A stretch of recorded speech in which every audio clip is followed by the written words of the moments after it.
অস্ট্রিয়ার পার্লামেন্টে নতুন করে আইন পাশ হয়েছে, যেখানে 14 বছরের কম বয়সী স্কুল ছাত্রীদের হিজাব পরা নিষিদ্ধ করা হয়েছে।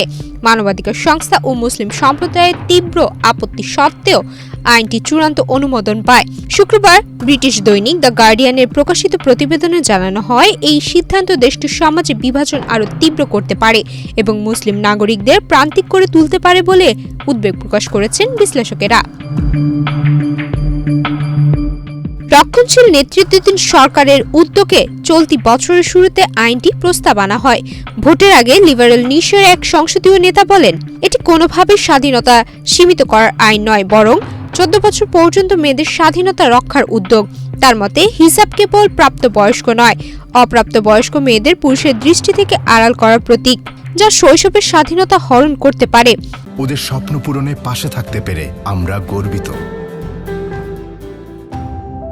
সরকারের বক্তব্য, পূর্ববর্তী আইনের ভুল ত্রুটি সংশোধন করেই এবার আইনটি তৈরি করা হয়েছে। নতুন আইন অনুযায়ী নিষেধাজ্ঞা আগামী বছরের সেপ্টেম্বর থেকে নতুন শিক্ষাবর্ষে কার্যকর হবে। আইন ভঙ্গ করলে সংশ্লিষ্ট পরিবারকে বারবার অপরাধের ক্ষেত্রে সর্বোচ্চ 800 ইউরো পর্যন্ত জরিমানা গুনতে হতে পারে।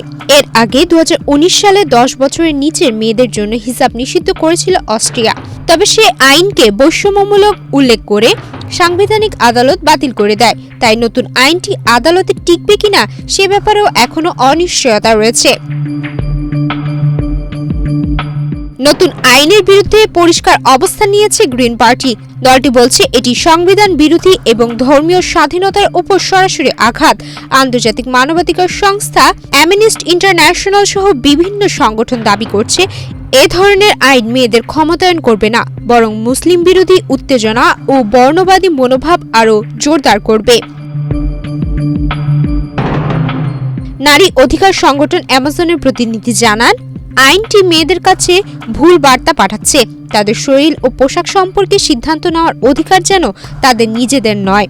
সমালোচকদের মতে এ ধরনের নিষেধাজ্ঞা শিশুদের ব্যক্তিগত স্বাধীনতা সীমিত করে এবং ধর্মচর্চার অধিকারকে সংকুচিত করে।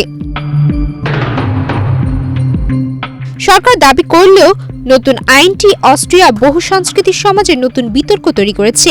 এখন নজর থাকবে আইনটি বাস্তবায়নে কী ধরনের প্রতিক্রিয়া আসে এবং আদালতের পরীক্ষায় এটি শেষ পর্যন্ত টিকে থাকতে পারে কিনা।